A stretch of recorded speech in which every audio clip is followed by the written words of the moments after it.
August 20th, 2021, 6:47 in the morning. The sun breaks over the Cascade Mountains, painting the Oregon Valley in shades of copper and gold. On the crest of Hill 472, a man stands alone. General Ricardo Mendoza is 55 years old. His uniform is torn. His face is blackened by 3 days of smoke and gunfire.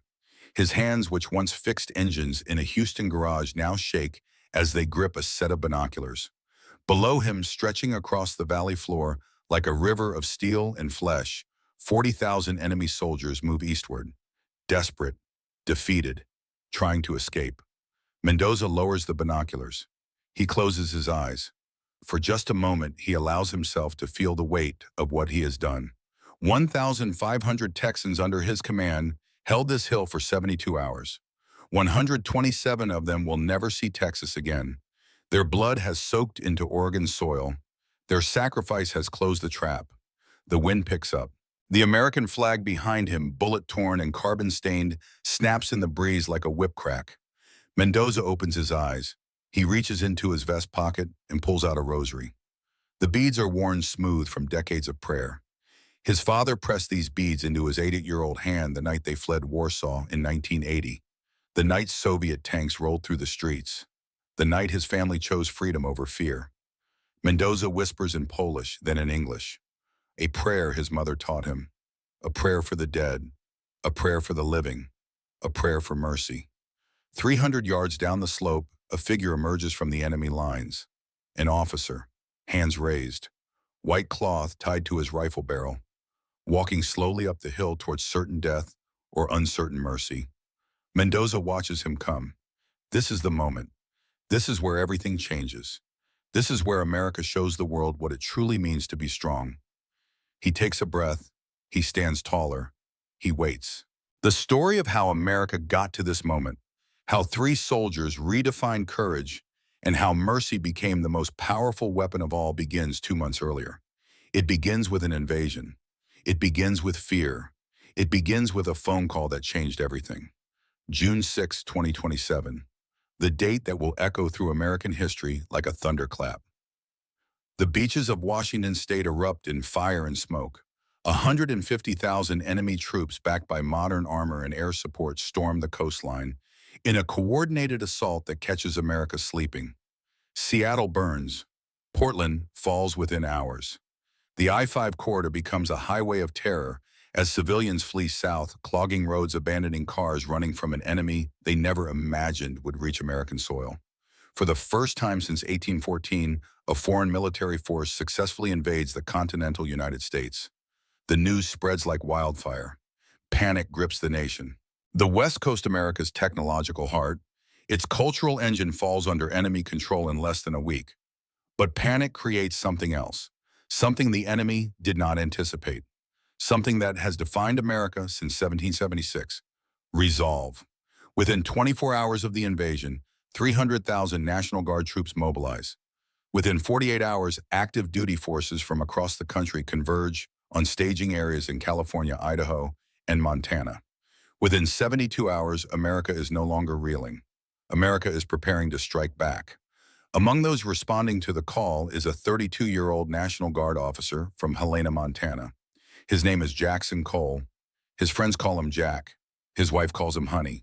His 5-year-old son calls him Daddy. In 3 months, the nation will call him a hero. But on June 6, 2027, he is just a man with motor oil under his fingernails and a decision to make. The garage in Helena is cool despite the summer heat. Cole lies on a creeper beneath his Ford F-150 wrench in hand, replacing a worn serpentine belt. Classic country music plays from a radio on the workbench. His wife Emily is inside the house making lunch.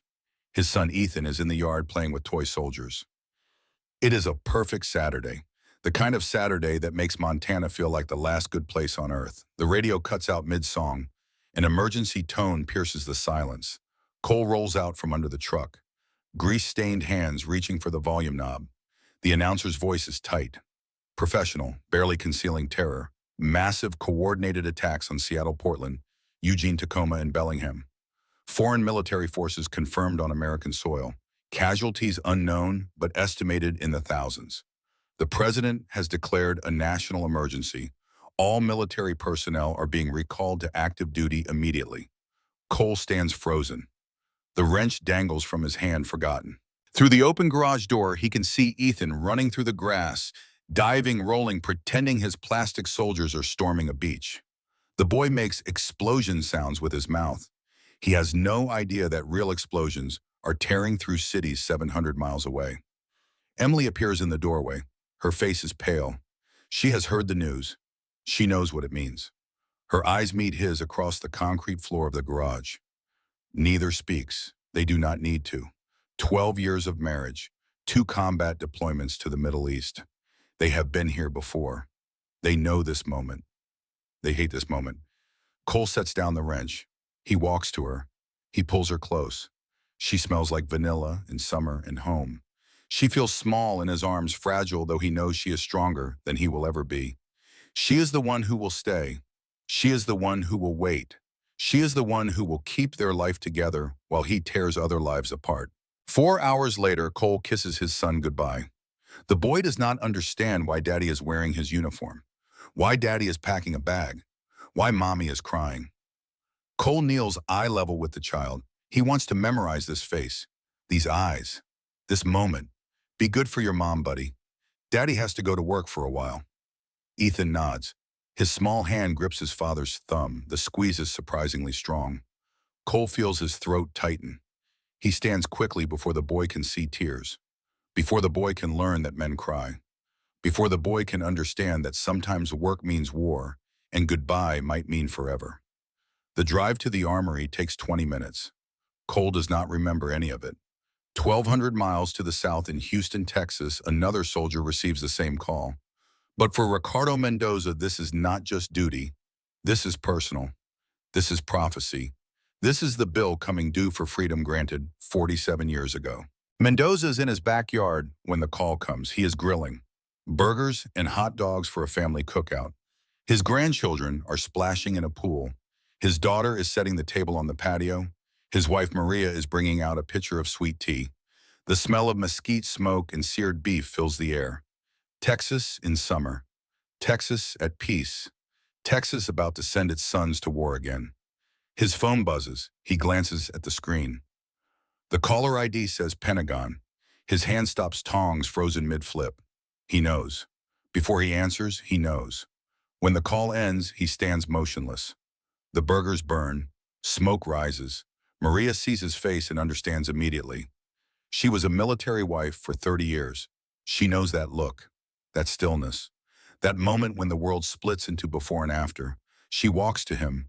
She takes the tongs from his hand. She touches his cheek. She whispers just 2 words. Be safe. He nods. He cannot speak. If he speaks, he will break. And he cannot break. Not in front of the children. Not in front of his daughter who grew up watching him deploy again and again. Not in front of his wife who has spent decades waiting by phones and tracking news and pretending she is not terrified every single day he is gone. He walks into the house. He goes to his closet. He pulls out his uniform. It still fits. Barely. He is 55, not 25. His knees ache, his back protests. But his hands are steady as he buttons the shirt. His resolve is iron as he laces his boots. On the closet shelf in a small wooden box sits the rosary. He lifts it carefully as if it might shatter. The beads are smooth as river stones. His father's fingers wore them down. His grandfather's before that. 3 generations of prayer compressed into these 49 beads. He slips it over his head, tucks it under his shirt. The weight against his chest is familiar, comforting, a reminder of where he came from and why he fights. Mendoza looks at himself in the mirror. The man staring back is older than he feels, gray at the temples, lines around the eyes. But the eyes themselves are young, fierce, ready. He spent 8 years as a boy in communist Poland, where soldiers served the state and crushed dissent. He has spent 47 years in America, where soldiers serve the people and defend freedom. He knows the difference. He has lived the difference. This is not just his country. This is his promise. The promise his father died believing. The promise he swore to uphold. The promise that America keeps. He walks back outside. His grandchildren are still playing. Innocent. Unaware. He watches them for a long moment, burning the image into memory. Then he squares his shoulders and tells his family he has to go. His grandson, 6 years old, asks where. To protect you, mijo. To protect everyone. The boy accepts this without question. Children believe their grandfathers can do anything.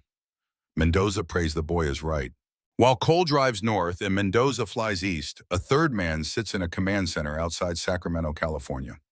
Lieutenant General Marcus Reynolds is 48 years old, MIT educated, DARPA innovator, strategic genius.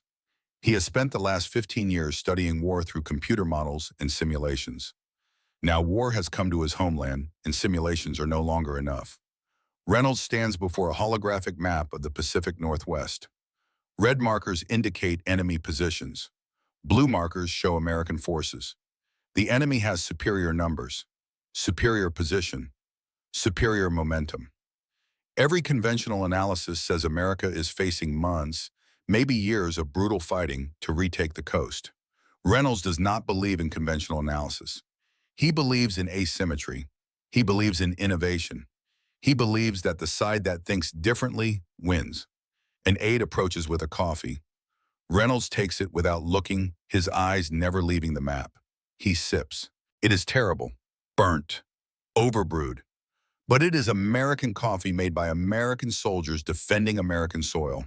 It tastes like purpose. He traces a line on the map with one finger. The enemy is overextended. They have pushed deep into Oregon and Washington, but their supply lines are thin. Their flanks are exposed. They are occupying cities, which means they are dispersed. They are trying to hold everything, which means they can defend nothing. Reynolds sees it. The trap, the opportunity, the narrow corridor between the Cascade Mountains and the sea, where if America can move fast enough, strike hard enough, coordinate perfectly enough, the entire enemy force can be surrounded and destroyed. But it requires something America has not attempted since World War II. A massive coordinated offensive using untested doctrine and experimental equipment. It requires night attacks with armored columns. It requires smoke screens spanning miles. It requires soldiers willing to hold positions against overwhelming odds. It requires men like Cole and Mendoza, men who will stand when every instinct screams to run, men who will trust their commanders even when the plan sounds insane, men who believe in something bigger than themselves. Reynolds picks up a secure phone. He makes 6 calls in rapid succession. Each call sets in motion a cascade of orders that will move 10,000 troops, 500 vehicles, and 100 aircraft. Each call brings America one step closer to striking back. The last call is to the president. Reynolds explains his plan in 3 minutes. The president listens in silence. When Reynolds finishes, there is a long pause. Then the president asks just one question. Will it work? Reynolds does not hesitate.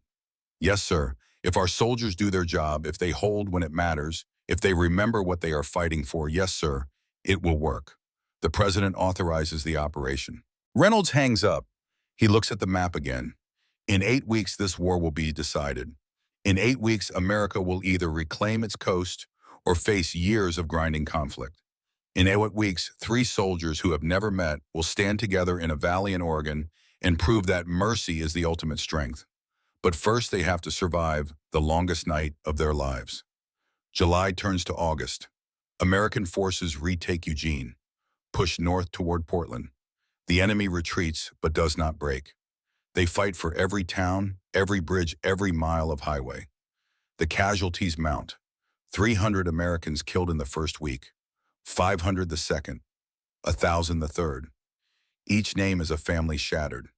Each flag-draped coffin is a reminder of the cost. But the plan is working, slowly, carefully. The enemy is being herded north, pushed into an ever-narrowing corridor between mountains and ocean. They do not realize it yet. They think they are conducting an orderly withdrawal. They think they are maintaining their strength for a counteroffensive. They are wrong. They are walking into the largest trap set on American soil in a century. August 7th. The trap is ready.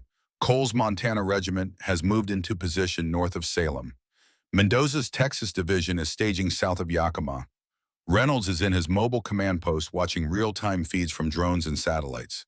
The enemy is exactly where he needs them to be. Now comes the hard part. Now comes the night attack.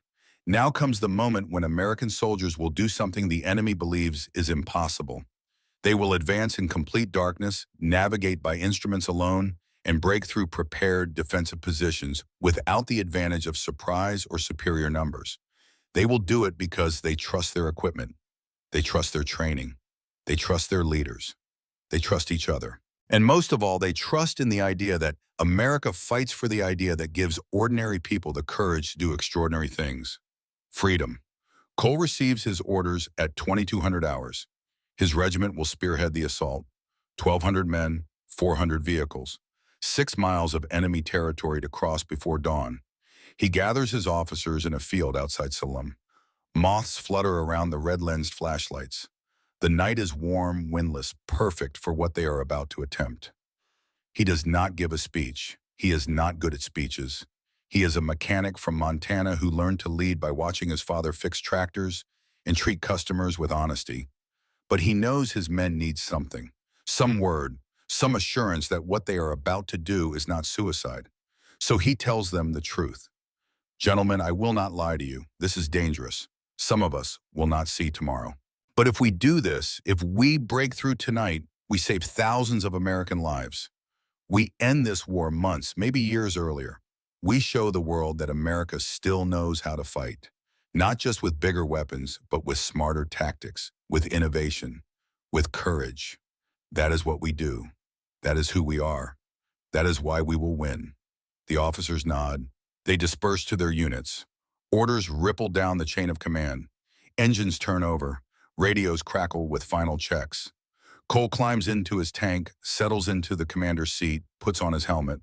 The smell of diesel and old sweat fills his nostrils. The metal is cold against his back, despite the summer night. He pulls out the photo of Emily and Ethan taped inside his helmet. He kisses it, once tucks it back. His gunner, Sergeant Davis, 20 years old, looks at him. The kid is scared. Every man in this tank is scared. Fear is not weakness. Fear is intelligence, recognizing danger. Courage is acting despite the fear. Davis asks the question they are all thinking. Sir, are you scared? Cole does not lie. Terrified, Davis. But my daddy taught me something. He said fear means you are still alive. Use it. Let it sharpen your focus. Let it remind you what you are fighting for. Then do your damn job anyway. Davis nods. The loader and driver exchange glances. They are ready as any men can be before diving into the unknown. 23:30 hours. The order comes. A single word crackles across every radio in the assault force. Execute. 400 vehicles surge forward into absolute darkness. No headlights, no running lights, no illumination of any kind except the faint green glow of night vision displays. To an outside observer, it would look like the ground itself is moving. A slow, inexorable tide of American steel rolling north toward an unsuspecting enemy. Cole rides with his head out of the turret, night vision goggles, transforming the world into shades of green and black. The landscape scrolls past like a fever dream. Trees, fields, abandoned farms, everything rendered alien by technology and darkness. The engine beneath him rumbles a living thing, hungry and tireless. They cover 2 miles without contact. 3, 4. The enemy is there somewhere ahead, dug in and waiting for an attack that will never come, because the attack is already past them, is flowing around them like water around stones, is penetrating deep into their rear before anyone realizes what is happening. Then, at kilometer 6 first contact, muzzle flashes in the darkness.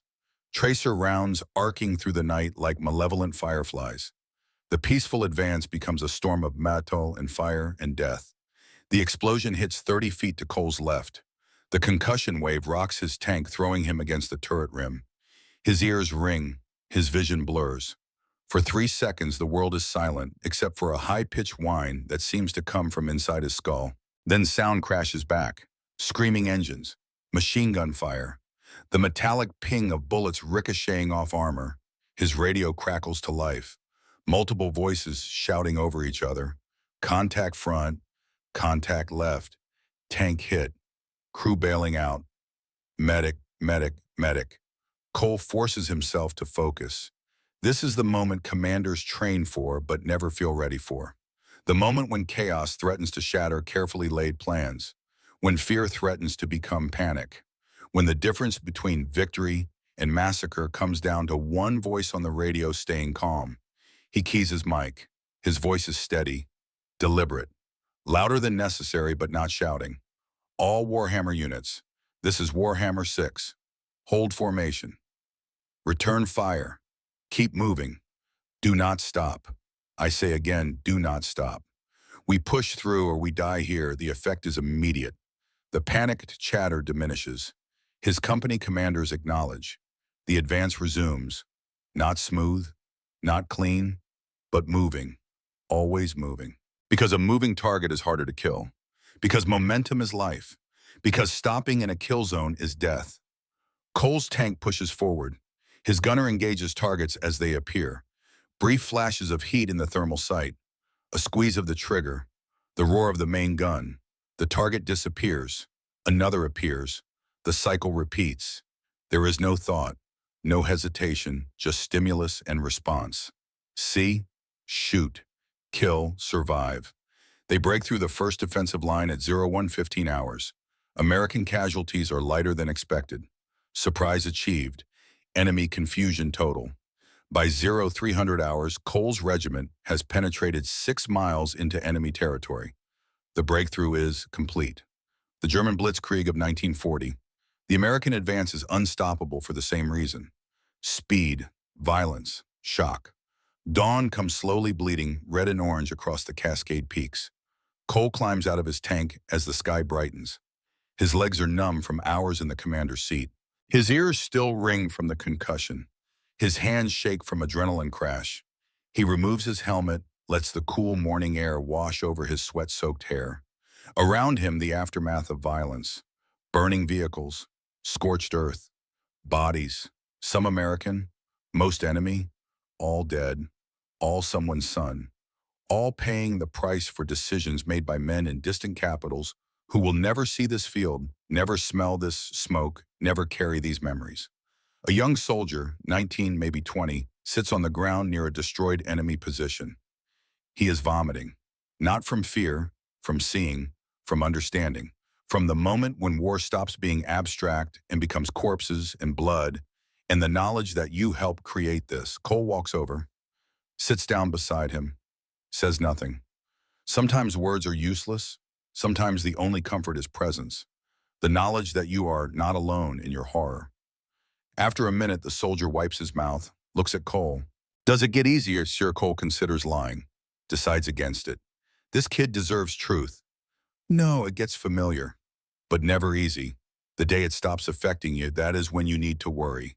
That is when you have lost something important. The soldier nods. He stands. He picks up his rifle. He rejoins his squad. Cole watches him go. 24 hours ago, that boy had never killed anyone. Now he has killed many. He will carry that for the rest of his life. It will change him. It will age him. It will make him careful with words like glory and honor and victory because he now knows the weight of those words. But he will keep fighting because his buddies are fighting, because his country needs him, because sometimes the only way to stop violence is through violence. And that terrible paradox is the burden soldiers carry so civilians never have to. Cole returns to his tank.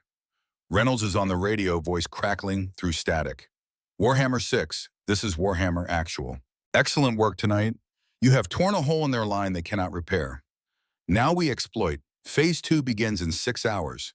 Get your men fed, rested, and ready. We have a long way to go. Cole acknowledges. 6 hours. His men will get maybe 4 hours of sleep. Not enough, never enough.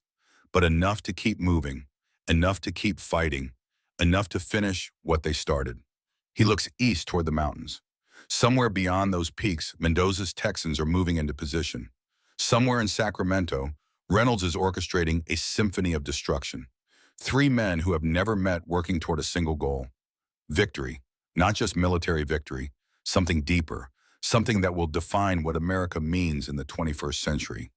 But to understand what makes this battle different, to understand why history will remember these 3 soldiers, not just for winning, but for how they won, we must step back. We must look beyond tactics and strategy. We must examine the fundamental difference between how America fights and how its enemies fight. Throughout American history, from the frozen fields of Valley Forge to the beaches of Normandy to the deserts of Iraq, American soldiers have carried something into battle that cannot be issued from a quartermaster, cannot be taught in boot camp, cannot be replicated by adversaries no matter how sophisticated their weapons. Values. At Valley Forge, Washington's army could have plundered. They starved instead, protecting the civilians they served. At Normandy, American GIs shared chocolate with German children whose parents had tried to kill them hours before. In Iraq, American medics treated enemy wounded with the same care given to their own brothers in arms. This was not weakness. This was not naivety. This was strength. The strength to remain human when inhumanity would be easier. The strength to show mercy when vengeance would feel righteous. The strength to fight for an idea bigger than victory, the idea that how you win matters as much as whether you win. The enemy in this war did not share these values, could not comprehend them, saw them as fatal flaws to be exploited. This misunderstanding would cost them everything. In Sacramento, Reynolds stands before his command staff, 30 officers from across the American military. Army, Marines, Air Force, Navy, National Guard, active duty, reserves. A cross-section of American service unified by the uniform and the oath they all swore to defend the Constitution against all enemies, foreign and domestic. On the holographic display behind him, the battlefield glows in 3 dimensions. Red markers show enemy positions. Blue markers show friendly forces. The gap between them is narrowing. The noose is tightening, but Reynolds is not satisfied. Speed is good. Violence is necessary. But neither will end this war the way it needs to end. He needs innovation. He needs something the enemy has never seen. Something that will break their will as thoroughly as their lines. He calls up a schematic, a vehicle, blocky, utilitarian, covered in composite armor. The M2050 Wolfpack Armored Personnel Carrier. A machine that exists because of his vision, his arguments, his willingness to challenge decades of military doctrine. For 100 years, armored personnel carriers have been support vehicles, taxis for infantry, lightly armed, lightly armored, designed to drop soldiers near a fight, not in the middle of one. Reynolds thought this was backwards. Infantry die on the approach. They die crossing open ground. They die in the vulnerable seconds between leaving the vehicle and reaching cover. What if, Reynolds argued, you eliminate that vulnerability? What if you create a vehicle that can drive directly into enemy positions protected by armor, suppressing with its own weapons, disgorging troops only when already inside the enemy line? The Pentagon said impossible. Too heavy, too expensive, too complicated. Reynolds said necessary, then proved it. He took obsolete self-propelled howitzers, strip-weighted their guns, reinforced their armor, added thermal vision and communication systems. He created a weapon no army in the world possessed. And now these wolf packs are about to change warfare. Reynolds explains his next move. Operation Smokescreen, a daylight assault conducted under artificial fog. Smoke generators will pump white phosphorus across 5 square miles of battlefield. American forces will advance through the smoke using thermal vision. The enemy without such technology will be blind, helpless, overrun before they understand what is happening. One officer asked the obvious question. What about civilians? Reynolds has an answer ready. There are no civilians in the combat zone. They evacuated weeks ago. Every person in that valley is a combatant or a prisoner. This smoke will save American lives. That is the only calculation that matters to him today. But he adds something else, something that reveals who Reynolds truly is beneath the strategic genius and MIT education and DARPA credentials. Gentlemen, we will use overwhelming force. We will destroy the enemy army, but we will do it by American rules. That means prisoners will be treated humanely. Wounded will receive medical care. We will not commit war crimes even when war crimes might be easier. Because the moment we abandon those standards, the moment we become what we are fighting against, we lose. Not the battle, not the war, but something more important. We lose what makes America worth defending. The room is silent, then nods. These officers understand. They have seen what happens when armies abandon restraint. They have served in wars where the rules broke down and atrocities followed. They know Reynolds is right. Victory without honor is just murder at scale. The briefing ends. Officers disperse to their units. Orders cascade down the chain of command. Within 4 hours, every American unit in Oregon will know the plan. Within 8 hours, they will execute. Reynolds remains alone in the command center. He pours himself coffee from a battered percolator. The coffee is strong, bitter. It tastes like every forward operating base he has ever served in.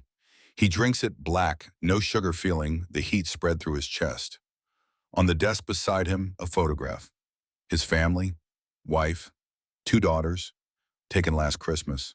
Everyone smiling, everyone safe, everyone trusting that daddy's work matters, that the long absences and missed birthdays and constant worry are worth it because he is defending them. Defending the world they take for granted. The world where little girls can grow up without fear of bombs or invasions or soldiers kicking down doors in the night. Reynolds touches the photo, just once. A private moment. Then he turns back to the maps and the plans and the terrible mathematics of war where success is measured in casualties minimized rather than eliminated. August 14th, 1100 hours. North of Salem, Cole's regiment prepares for Operation Smokescreen. Smoke generators roar to life, pumping artificial fog across the battlefield. The white phosphorus creates a dense, acrid cloud that spreads like living thing, swallowing terrain, obliterating sight, transforming daylight into twilight, into near darkness. Cole sits in his tank watching the smoke roll past his vision blocks. Visibility drops from miles to hundreds of yards, to 50 feet to nothing. The world becomes a gray void, claustrophobic, disorienting, terrifying. His radio crackles. Reynolds himself speaking to every commander in the assault. All units Warhammer Actual. The smoke is your armor. The enemy cannot target what they cannot see. Trust your instruments, trust your training, trust each other. Move with confidence. The day belongs to America. The tanks roll forward, 15 miles per hour, painfully slow, but in zero visibility speed, kills your own men. Cole navigates by GPS in the thermal sight following the heat signature of the tank ahead. It is like driving through a dream, like being underwater, like moving through a world that should not exist. They travel for 20 minutes without contact. The enemy is there somewhere in the fog, but they cannot see the Americans any better than the Americans can see them. It is a strange, suspended moment. 2 armies passing within yards of each other, invisible, lethal, waiting for the smoke to clear and the killing to resume. Then the wind shifts. The smoke thins. Visibility improves to 100 yards, 200, and they're emerging from the gray like leviathans rising from an ocean enemy, heavy tanks. T-14 Armadas, Russia's finest armor, rarely exported, devastating in combat. 6 of them in formation guns traversing Hunting. Cole's gunner sees them at the same instant. Target right. Range 800. The Armadas see Cole's company at the same moment. For 3 seconds, nobody fires. Both forces are surprised. Both commanders are calculating. Distance, angles, cover, advantage. Cole makes his decision first. All Warhammer 6 elements engage at will. Spread out, flank them, hit them from sides. The battlefield explodes. Tank cannons roar, shells streak through smoke-streaked air. The first American tank dies penetrated through the frontal armor by an Armada's 125mm gun. The crew bails out uniforms, smoking faces blackened. They are alive. Barely. Cole's company maneuvers. The Armadas are lethal head-on, but like all tanks vulnerable from the sides and rear. American Abrams tanks circle using terrain, using buildings, using every piece of cover to get angles. It is a deadly dance. Predators and prey constantly switching roles. Cole's gunner gets a shot. Armada exposed turning to engage another threat. Range 600 yards. Flank shot. Perfect angle. Fire. The 120mm depleted uranium penetrator crosses the distance in less than a second. It hits the Armada behind the turret ring, the weakest point, the shot that every tank commander dreams of and dreads in equal measure. The Armada shudders, stops. Smoke pours from hatches. No secondary explosion, just death. Quick and final. 4 more Armadas die in the next 90 seconds. 1 escapes. The smoke swallows it and it is gone. Cole's company has lost 3 tanks, 11 men killed, 16 wounded. But they hold the ground. They hold the advance. They prove that American crews and American tanks fighting with American tactics can defeat any enemy armor in the world. As the smoke clears, Cole sees the cost. Burning vehicles, bodies, the scorched earth where modern weapons met modern armor, and both lost. He climbs out of his tank. His legs are shaking. His hands are trembling. He has been in combat for 8 days straight. He has slept maybe 20 hours total. His body is approaching its limits. But his mind is clear. His purpose is focused. Because 600 miles to the north, Mendoza is about to face something worse than enemy tanks. Mendoza is about to face a decision that will define his life and legacy. Hill 472 rises from the Oregon landscape like a clenched fist.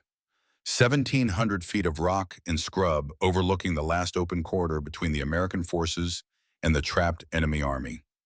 Whoever controls this hill controls the pocket. Whoever loses it, loses the war. Reynolds gives Mendoza the order personally. Take Hill 472, hold it, for as long as necessary, until Cole can seal the southern escape route. Could be 12 hours, could be 3 days. However long it takes. Mendoza looks at the hill through binoculars. It is steep, heavily defended, covered by enemy artillery. Taking it will cost blood. Holding it will cost more. He turns to his officers, Texans, all of them. Men he has trained with for years, men who trust him, men who will follow his orders into hell because they know he would lead them personally. Gentlemen, you see that hill. That is our objective. That is where we write the next chapter of Texas military history. Alamo, San Jacinto, Hill 472. Our grandchildren will learn our names. Let us make sure they learn we stood when it mattered. The assault begins at 0600 hours. Artillery pounds the summit for 30 minutes. The earth erupts, trees explode, defensive positions disintegrate. But when the barrage lifts and the Texans advance, the enemy is still there, dug deep, determined, fighting for survival because they know if this hill falls, they are doomed. The climb is brutal. Tanks struggle on the steep slopes. Infantry advance through minefields. Enemy machine guns sweep the approaches. Men fall, men scream. Men keep climbing because the man beside them is climbing, and you do not let your brothers fight alone. Mendoza is 55 years old. He should be in a command post directing the battle from safety. Instead, he is halfway up the hill with his men, not because he is reckless, because he is a leader, because soldiers fight harder when they can see their commander sharing their danger. A mine explodes 30 yards ahead. A young Private Marcus Webb, 19 years old, Texas National Guard, goes down. His leg is gone below the knee. He is screaming, bleeding out. Medics are pinned down. The area is still under fire. Nobody can reach him. Mendoza sees this, sees a boy dying, sees men frozen watching, wanting to help, but knowing that helping means dying. Mendoza does not think. He moves. 55 years old, creaking knees, aching back, none of it matters. He runs through the kill zone, bullets cracking past his head, explosions geysering dirt. He reaches Webb. He applies a tourniquet with hands steady from decades of practice. He drags the boy to cover. 200 pounds of dead weight across 50 yards of hell. He gets Webb behind a rock, calls for a medic. The boy is crying, not from pain. The morphine has kicked in, from shame, from feeling like he failed. Mendoza grips his hand, looks in his eyes. Son, you did not fail. You stood, you advanced, you bled for Texas. That is all any soldier can do. You rest now. Let us finish this. Webb nods. His eyes drift closed. The medic arrives, takes over. Mendoza stands. Returns to the fight as if dodging machine gun fire to save a private is just another task on his daily list. His men see this. Every Texan on that hill sees their general risk his life for the lowest-ranking soldier in the regiment. It transforms them. They are no longer just fighting for victory. They are fighting for him, for each other, for the idea that in the American military rank matters, but humanity matters more.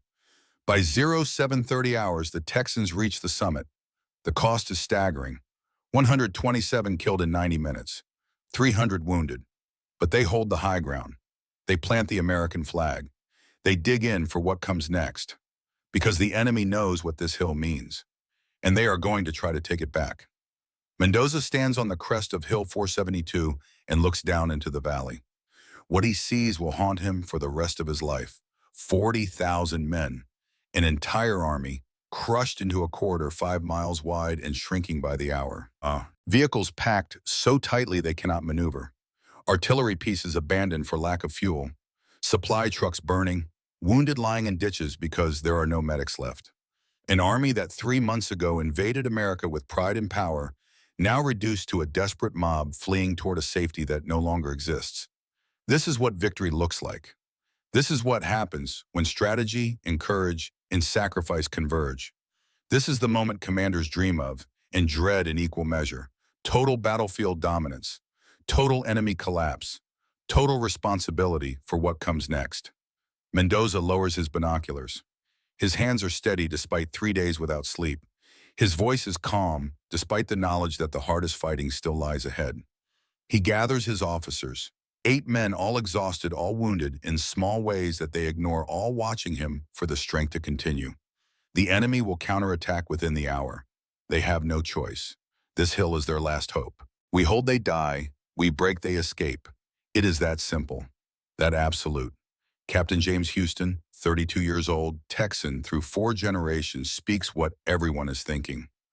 Sir, we are at 30% ammunition. Water is critical. Half the men have not eaten in 24 hours. How long can we hold? Mendoza's answer is not tactical. It is philosophical.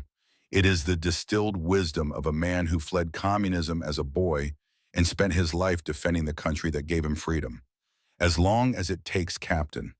As long as we remember why we are here, not just to win battles, but to prove that free men fight harder than slaves, that soldiers who choose to serve fight better than soldiers forced to serve, that America wins not because we are crueler, but because we are kinder. Hold that thought. Hold this hill. Everything else will follow. The officers nod. They disperse. Orders flow down to platoons, squads, individual fighting positions. The Texans prepare for the storm. It comes at noon. 5,000 enemy infantry, remnants of 3 elite divisions, men who have not eaten in days but still have pride, still have weapons, still have the desperate courage of the cornered. They come up the slopes in waves. The first wave dies under American machine gun fire. The second penetrates 50 yards before artillery shatters it. The third reaches the summit. Hand-to-hand combat, grenades, rifle butts, fighting too close for artillery, too confused for air support, too savage for mercy. Mendoza fights with his sidearm. 15 rounds. He empties the magazine into enemy soldiers 10 feet away. Reloads, fires again. Around him, Texans are falling. Young men he trained, men whose families he knows, men whose deaths he will have to explain to widows and mothers and children who will never understand why Daddy had to die on a hill in Oregon. The attack breaks at 12:45. The enemy retreats, leaves 2,000 dead on the slopes. The Texans hold but barely. They have lost another 90 men. Ammunition is now at 15%. The wounded outnumber the healthy. Medical supplies are exhausted. Water is down to half a canteen per man. And the enemy is gathering for another assault. Mendoza walks the perimeter, checking positions, encouraging men, making sure they see him upright, and moving despite the exhaustion that makes every step an act of will. He comes to a fighting position, manned by 3 young soldiers, all under 25, all wounded, all still at their posts. One of them, Private Webb, the boy Mendoza saved that morning, is propped against sandbags with a bandaged stump where his leg used to be. He has a rifle across his lap. His face is pale, but his eyes are clear. General, I can still shoot. Mendoza kneels beside him, takes the rifle gently, sets it aside. Son, you have done enough. More than enough. Webb's eyes fill with tears, not from pain, from shame, from feeling like he is abandoning his friends. Sir, I cannot just sit here while they fight. Mendoza puts a hand on the boy's shoulder, speaks quietly so only Webb can hear. You are 19 years old. You have lost your leg defending your country. You have earned the right to rest. There is no shame in being wounded. The shame is in those who never served. You did your part, Private Webb. You did it with honor. Now let us finish what you started. Webb nods, wipes his eyes, manages a weak smile. Kill some for me, sir. Mendoza promises he will. He moves on. But Webb's words stay with him. Kill some for me. The casual brutality of it. The acceptance of violence as currency. This is what war does. It takes children who should be worried about college and careers and girls and transforms them into killers who measure success in bodies. It is necessary. It is terrible. It is the burden Mendoza has carried for 30 years and will carry until he dies. At 1500 hours, the second assault comes, larger than the first, more desperate, led by enemy armor that somehow made it up the slopes. 3 tanks, old T-90s, battered and scarred but still deadly. They emerge from smoke like metal monsters, guns traversing, looking for targets. American anti-tank weapons engage. Missiles streak. 2 tanks die, the third keeps coming. It reaches the American line.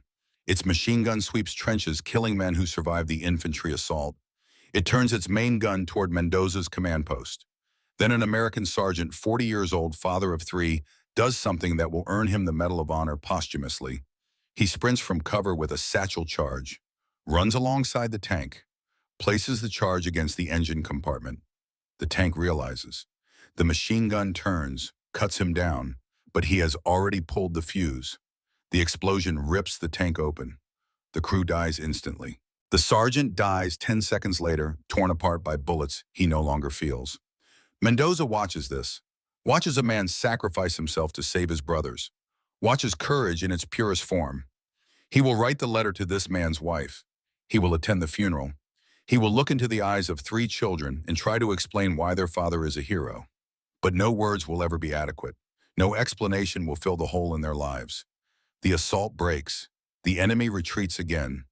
The Texans hold again. But they are finished. Ammunition is gone. Water is gone. Medical supplies are gone. If the enemy attacks a third time, the Texans will fight with rifles as clubs and bare hands. But they will not hold. At 1800 hours, a sound ripples across the valley. At first, Mendoza thinks it is thunder. Then he realizes. Engines. American engines. Coming from the north. Through the smoke and haze, shapes emerge. Abrams tanks, dozens of them. Cole's regiment. They have broken through. They have sealed the southern escape route. They have come to relieve the Texans who bought them time with blood. Mendoza feels something crack inside, not breaking, releasing. 3 days of holding everything together. 3 days of projecting strength he did not feel.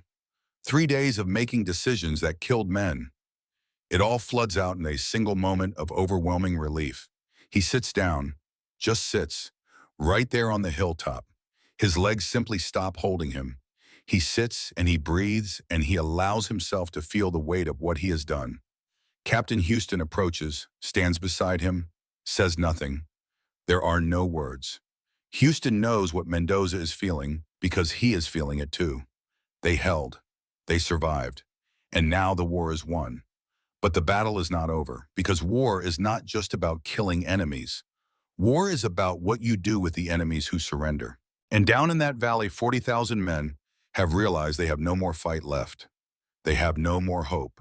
They have nothing except the choice between death and surrender. At 1900 hours, white flags begin appearing.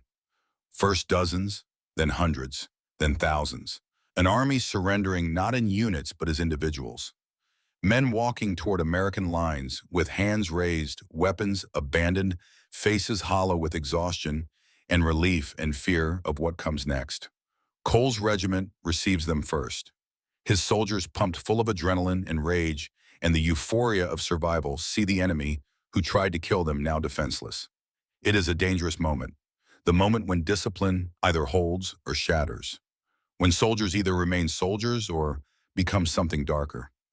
Cole sees this, sees the tension, sees hands tightening on weapons, sees eyes that have seen too much death now looking at more enemies to kill.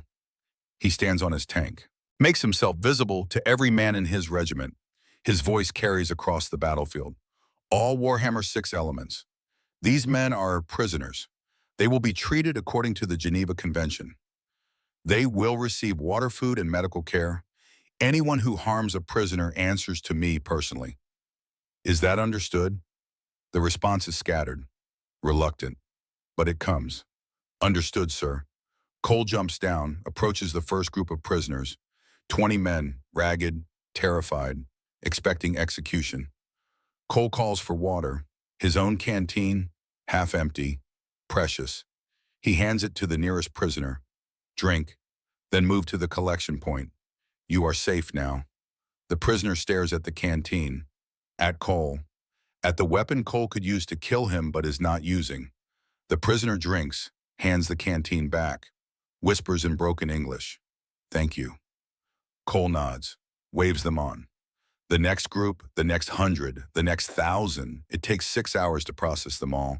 By midnight, 35,000 enemy soldiers are in American custody, the largest mass surrender on American soil since the Civil War. Reynolds flies in by helicopter at 0200 hours. He finds Mendoza and Cole standing together watching the last prisoners shuffle into temporary holding areas. The two men have finally met, shaken hands, shared the kind of exhausted silence that bonds soldiers more than words ever could.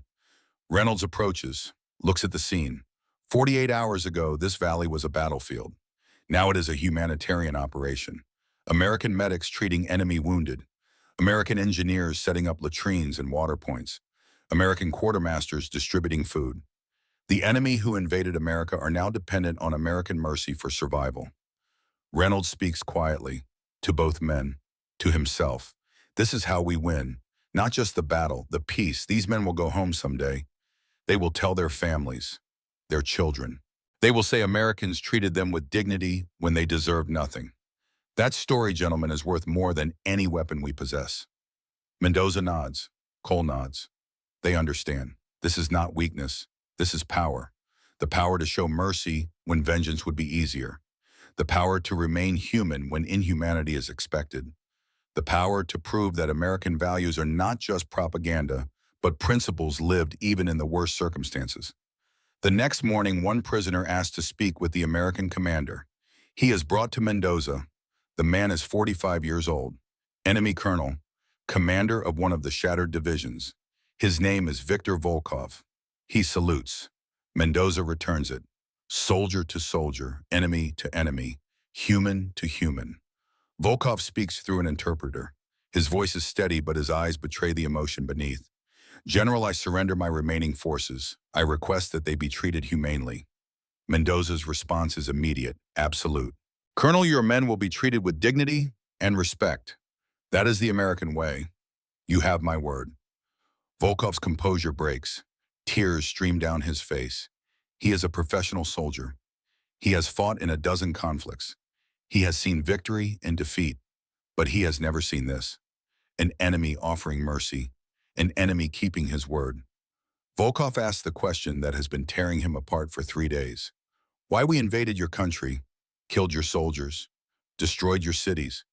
Why do you treat us with kindness? Mendoza thinks of his father, thinks of Warsaw, thinks of the night they fled communism, thinks of arriving in America and discovering that freedom is not just a word, but a lived reality. He answers not as a general, but as an immigrant, as a man who knows the difference between tyranny and democracy because he has experienced both. Because you are a soldier, Colonel, a good one following bad orders. My father fled a system where soldiers were tools of oppression. Here soldiers defend freedom. Even enemy soldiers deserve dignity. That is what separates us from the regimes we fight. Mendoza removes his canteen, his last water. He hands it to Volkov. Drink, Colonel. You have earned rest. Volkov drinks. The water is warm, metallic, the most precious thing he has tasted in days. He hands back the canteen. He tries to speak but cannot. So he does the only thing that makes sense. He salutes again, holds it. Mendoza returns the salute. Two soldiers, different armies, same understanding. War is not personal, war is policy.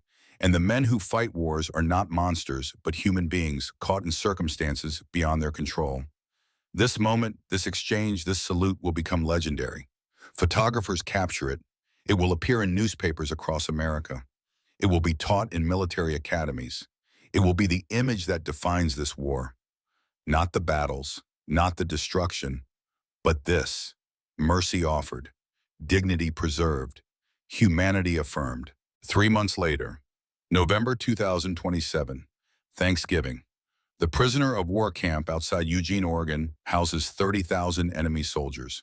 They are fed, clothed, given medical care, but they are still prisoners, still far from home, still uncertain if they will ever see their families again.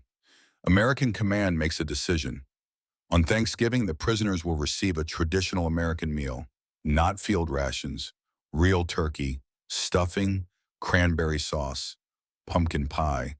The same meal American soldiers are eating, the same meal American families are sharing across the nation. Some officers object. Why waste resources on the enemy? Why show kindness to men who would have shown us none? Reynolds answers with the only argument that matters. Because that is who we are. Because Thanksgiving is about gratitude. And today we are grateful that this war is over. That these men are prisoners instead of corpses. That we can afford to be generous. Generosity from strength is what makes America exceptional. The meal is served. 30,000 enemy soldiers sit in mess halls built by American engineers, eating food prepared by American cooks, receiving kindness from American guards. Many cry. Not from the food, though it is the best meal they have had in months, from the realization that they were wrong. About America, about Americans, about what this country represents. A young private, 19 years old, his name is Alexei, from a farm in Siberia, asks his guard a question. Why do you feed us? We are your enemy. The guard, 22 years old, from Iowa, answers with the simple wisdom of middle America. Son, the war is over. You are not my enemy anymore. You are just a kid far from home. And feeding people, that is what we do. That is America. Alexei cries. The guard does not mock him, does not look away, just lets him cry. Lets him process, lets him understand that kindness is not weakness and mercy is not surrender. In his barracks that night, Alexei writes a letter home.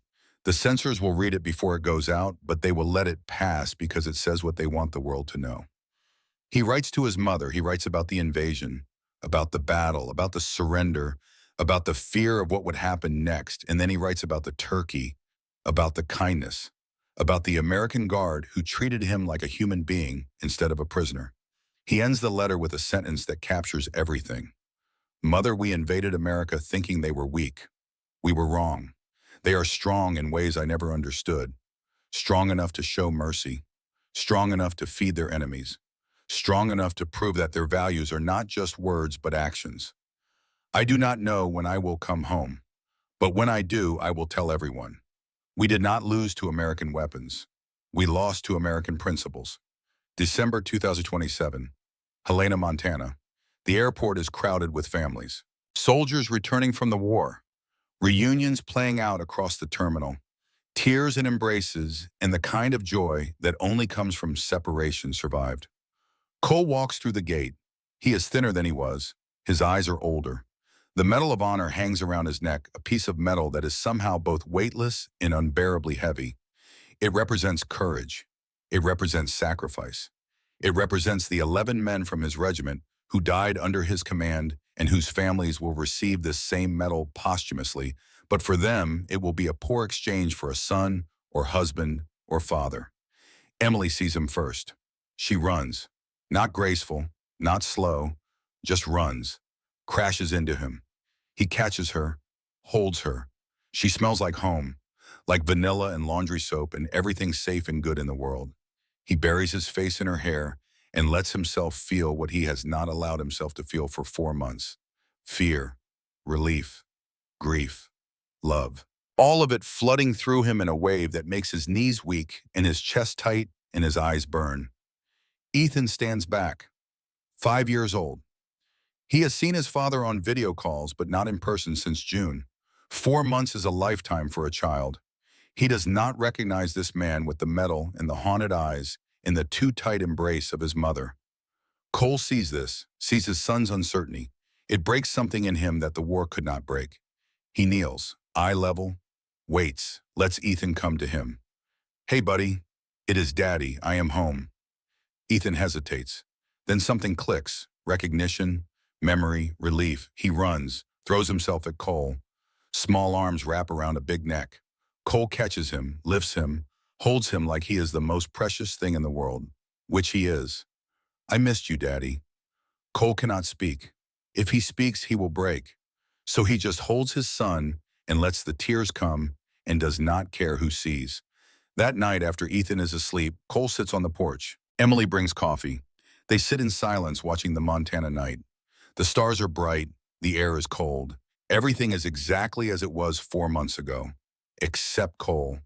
Cole is different. Emily asks the question she has been afraid to ask. Are you okay? Cole considers lying, decides she deserves truth. No, I'm not okay. I don't know if I will ever be okay again. I did things, I saw things. I lost men, good men who trusted me, men whose faces I see every time I close my eyes. He pauses, breathes, continues. But I am here, I am alive, I am home. And that is more than 89 of my soldiers can say. So I will figure out how to be okay. For you, for Ethan, for them. Emily takes his hand, says nothing. There are no words that help, no platitudes that ease, just presence, just the knowledge that he is not alone. They sit like that until dawn, watching the sky lighten, watching the world wake up, watching life continue as if the war never happened. Because for most Americans, it did not happen. They saw it on news, they read articles, but they did not live it, did not bleed for it, did not lose pieces of themselves in an Oregon Valley. That is the covenant. Soldiers fight so civilians do not have to. Soldiers carry the weight so civilians can live free. It is unfair. It is necessary. It is the bargain that has kept America safe for 250 years. 10 years later, August 2037, Hill 472 is now a national memorial. The summit has been cleared, a monument erected, black granite walls inscribed with 4,290 names. Every American who died in the Cascadia campaign, every soldier who paid the price for freedom. The dedication ceremony draws thousands, veterans, families, civilians who want to remember, politicians who want to be seen remembering.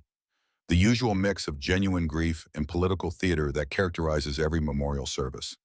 But today is different, because among the crowd is a face that does not belong. A man who should be an enemy but stands now as a guest, as a friend, as a living symbol of reconciliation. Viktor Volkov, 55 years old, released from American custody in 2030, has returned, not as a prisoner, as an American citizen. He became naturalized 3 years ago. He lives in Houston now, teaches history at a high school, tells his students about the day he learned that strength is not power but mercy. He approaches Mendoza, who is now 65, retired, walking with a slight limp from the hip he injured on this hill. They have not seen each other in 7 years, but the recognition is immediate. They shake hands, then embrace. Former enemies, current friends.